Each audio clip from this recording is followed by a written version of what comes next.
అప్పుల బాధలు వెంటాడుతున్నాయా? అయితే 6 JVR వారి జాతిరత్నాలు ధరించండి. హలో అండి, అందరికీ నమస్కారం. నిజానికి ఇది ఒక బిగ్ బ్రేకింగ్ అని చెప్పుకోవాలి. లండన్ నుంచి నెదర్లాండ్ వెళ్లాల్సినటువంటి ప్రత్యేక విమానం బాంబు పేలినట్టు పేలింది. మంటల్లో బూడిదైపోయింది. దాదాపు 15 మంది ప్రాణాలు, 13 మంది ప్రయాణికులు, పైలట్, కో పైలట్, మొత్తంగా 15 మంది ప్రాణాలు గాల్లో కలిసిపోయాయి. నిజానికి మనం అహ్మదాబాద్ నుంచి లండన్ వెళ్లాల్సినటువంటి విమాన ప్రమాదం తర్వాత ఆ విమాన ప్రమాదంలో 270 మంది చనిపోవటం, దేశం మొత్తం ఒక్కసారిగా ఉలికి పట్టడం, విమాన ప్రయాణికులు ఒక్కసారిగా భయపడే పరిస్థితికి గురి కావటం మనం చూసాం. ఆ తర్వాత కూడా అనేక విమానాలు ప్రమాదాలకు గురి కావటం వరుసగా మనం వింటూ ఉన్నాం. వరుసగా ఈ మధ్యకాలంలో అనేక విమాన ప్రమాదాలు వినున్నాం. ఒక అహ్మదాబాద్ విమాన ప్రమాదం తర్వాత అనేక ప్రమాదాలు వినున్నాం. అహ్మదాబాద్ విమాన ప్రమాదం మీద ఎంక్వైరీ కొనసాగుతోంది. నిన్న ఒక ప్రాథమిక అంచనాకి కాక్పీట్ ఏరియాలో దొరికిన బ్లాక్ బాక్స్, ఆ బ్లాక్ బాక్స్లో ఉన్న సమాచారం ఆధారంగా 2 ఇంజన్లు కటాఫ్ కావటమే ప్రమాదానికి కారణం. అక్కడ ఆప్షన్స్ ఏదైతే ఫ్యూజు బటన్ ఉంటుందో అది రన్ నుంచి కటాఫ్లోకి వెళ్ళిపోవటం. మన స్విచ్ ఉంటుంది కదా, ఆ స్విచ్ ఆ రన్లో ఉంటేనేమో ఫ్యూయల్ ఇంజన్కి అంతా ఉంటుంది, ఇంజన్ రన్నింగ్లో ఉంటుంది. కానీ ఒక్కసారిగా రన్లో ఉండాల్సిన బటన్ ఆటోమేటిక్గా తనంతట తానే కటాఫ్లోకి వెళ్ళిపోయింది. ఆ 2 ఇంజన్లకి అందాల్సిన ఫ్యూయల్ ఆగిపోయింది. తర్వాత దాన్ని తెలుసుకొని తేరుకొని మళ్ళా రన్లోకి పెట్టే లోపే క్షణాల వ్యవధిలో 36 సెకండ్ల వ్యవధిలో విమానం పేలిపోయింది. పేలిపోయి అక్కడ ఒక బిల్డింగ్ మీద పడటం, ఇదంతా బ్లాక్ బాక్స్ ఆధారంగా మనకు వచ్చినటువంటి ప్రాథమిక రిపోర్ట్. ఇప్పుడు ఇది కూడా ఏం జరిగి ఉండొచ్చు? నిజానికి ఇది ఒక ప్రత్యేక విమానం అంట. ప్రత్యేక విమానం అంటే కేవలం కొద్ది మంది మాత్రమే బుక్ చేసుకుంటారు, కుటుంబం బుక్ చేసుకుంటారు. దీంట్లో ఒక 15 మంది మాత్రమే పడతారంట, 15 నుంచి 20 మంది మాత్రమే పడతారంట. 13 మంది ప్రయాణికులు ఉన్నారు, పైలట్, కో పైలట్ ఉన్నారు. ఈ ప్రత్యేక విమానం నెదర్లాండ్ ఎయిర్పోర్ట్కి పోవాలి. లండన్ సౌత్ ఎండ్ ఎయిర్పోర్ట్ నుంచి బయలుదేరింది. టేకాఫ్ అయిన క్షణాల వ్యవధిలోనే అహ్మదాబాదు విమానం ఏ రకంగా అయితే టేకాఫ్ అయిన క్షణాల వ్యవధిలోనే ప్రమాదానికి గురైందో, అలానే ఇది కూడా టేకాఫ్ అయిన క్షణాల్లోనే ప్రమాదానికి గురైందంట. ఇప్పటికి వాళ్ళు లండన్ అధికారులు వేస్తున్నటువంటి ఒక ప్రాథమిక రిపోర్ట్ ఏంటంటే ఇంజన్ ఫెయిల్యూర్ కారణం అని. మరి ఇంజన్ ఫెయిల్యూర్ ఎందుకు జరుగుండొచ్చు? దాని మీద ఎంక్వైరీ జరుగుతున్నాయా? మెకానికల్ ఫెయిల్యూర్స్ ఉన్నాయా, మెయింటెనెన్స్ ప్రాబ్లమ్స్ ఉన్నాయా, దాన్ని ఐడెంటిఫై చేయడంలో ప్రాబ్లమ్స్ ఉన్నాయా? మొత్తంగా అయితే ఇంజన్ ప్రాబ్లం వల్ల విమానం ఒక్కసారిగా పేలిపోయింది అనేటువంటి ఒక ప్రాథమిక అంచనాకు వచ్చారు. ఆ ఇంజన్ ఫెయిల్ కావటానికి ఉన్న కారణాల మీద ఎంక్వైరీ చేస్తూ ఉన్నారు. ఏమైనా బడ్ వచ్చి ఇంజన్ ఢీ కొట్టిందా, ఇవన్నీ కూడా ఫ్యూయల్ ఏమన్నా తేడా కొట్టిందా, ఇవన్నీ కూడా ఎంక్వైరీ చేస్తూ ఉన్నారు. ఎంక్వైరీ తేలిన తర్వాత కానీ తెలియదు. కానీ ఒక్కసారిగా 15 మంది ప్రాణాలు గాలిలో కలిసిపోయాయి, బూడిదైపోయాయి. నిజానికి విమాన ప్రమాదాలకు గురైనప్పుడు ఎలా ఉంటుందంటే బాడీలు గుర్తుపట్టిన విధంగా బూడిదైపోతాయి. అంటే ఒక్కసారిగా బాంబు పేలినట్టు పేలిపోతాయి కదా విమానాలు. పేలినప్పుడు దాంట్లో ఖాళీ బూడిదైపోయేటువంటి పరిస్థితి. ఇప్పుడు అహ్మదాబాద్ ప్రమాదం కూడా 270 మంది చనిపోతే వాళ్ళకి అంటే ఎవరు చనిపోయారు అనేది ఒక అంచనాగా వాళ్ళ టికెట్స్ ఆధారంగా లిస్టెడ్ అయి ఉంటాయి. కాబట్టి వాళ్ళు ఎవరిది ఏ బాడీ అని చేయడానికి DNA టెస్టులు చేయాల్సిన పరిస్థితి. DNA టెస్టులు చేసి ఎవరి బాడీ ఎవరిదో గుర్తించి వాళ్ళ బంధువులకు అప్పచెప్తున్న పరిస్థితి. ఇప్పటికీ ఇంకా చాలా బాడీలు వాళ్ళ బంధువులకు అప్పచెప్పలేదు.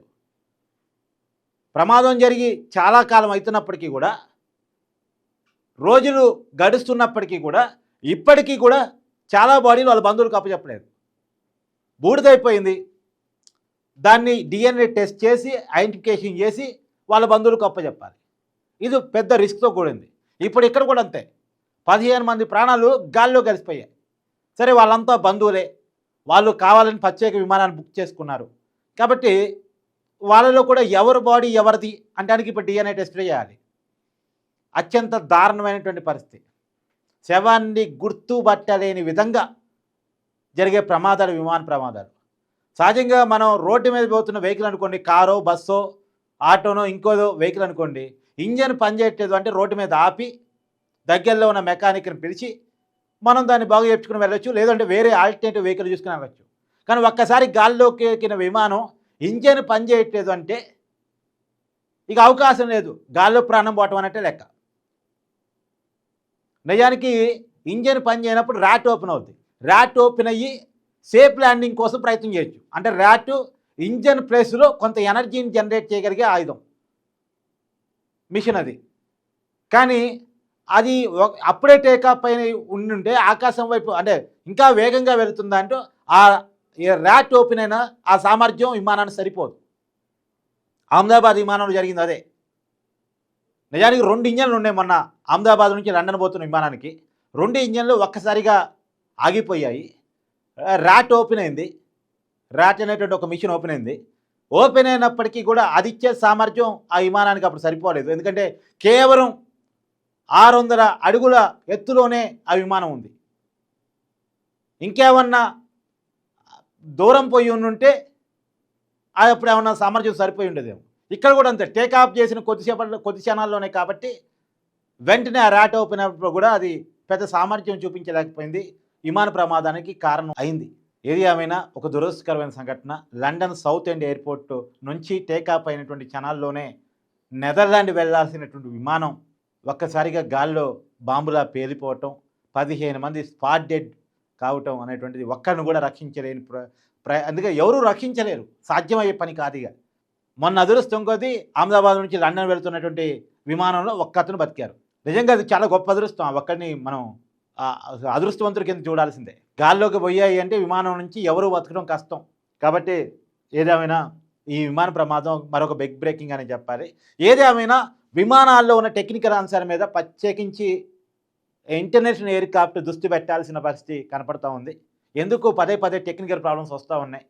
ప్రయాణికుల భద్రతకి రక్షణ ఉందా లేదా, ప్రాణాలకు రక్షణ ఉందా లేదా ఖచ్చితంగా చెక్ చేయాలి. ఎందుకంటే మిగతా నిందా చెప్పినట్టు రోడ్డు మీద పోయే వెహికల్స్ కాదు విమానాలంటే. ఒక్కసారి గాల్లో పోయిన తర్వాత వాటి ప్రాణాలు మన ప్రాణాలు కూడా గాల్లో ఉన్నట్టే లెక్క. విమానాలు గాల్లో ఎలా ఉన్నట్టు మన ప్రాణాలు కూడా గాల్లో ఉన్నట్టే లెక్క. కాబట్టి వీరి మీద మాత్రం ఖచ్చితమైనటువంటి సిస్టమేటిక్ ఎంక్వైరీ ఉండాలి. ఎందుకు పదే పదే ప్రాబ్లమ్స్ వస్తున్నాయి, ప్రాబ్లమ్స్ కారణాలు ఏంటి, తయారీలోనే ప్రాబ్లం ఉందా, మెయింటెనెన్స్లో ప్రాబ్లం ఉందా, మెకానికల్ ప్రాబ్లం ఉందా, వచ్చేటువంటి పరిస్థితులు ప్రాబ్లమ్స్ని మనం ఐడెంటిఫై చేయలేకపోతున్నామా, దీని మీద ఖచ్చితమైనటువంటి సిస్టమేటిక్ ఎంక్వైరీ నడవాలి. దీని మీద అయితే ఎంక్వైరీ చేస్తున్నామని చెప్పేసి యూకే అధికారులు ఇప్పటికే ఎక్స్ వేదికగా చెప్పడం జరిగింది. ఖచ్చితంగా తొందరలోనే అసలు ప్రాబ్లమ్స్ ఏంది అనేది మేము ఐడెంటిఫై చేస్తాం. ఇప్పటికే కాక్పిట్ ఏరియాలో ఉన్నటువంటి బ్లాక్ బాక్స్ని స్వాధీనం చేసుకున్నాం. బ్లాక్ బాక్స్ ఆధారంగా మేము ఎంక్వైరీ చేయబోతా ఉన్నాం. ఆ బ్లాక్ బాక్స్లో ఖచ్చితంగా పైలట్, కో పైలట్ ప్రాబ్లమ్ని తెలియజేయడం కోసం ఏదో ఒకటి చెప్పుంటారు.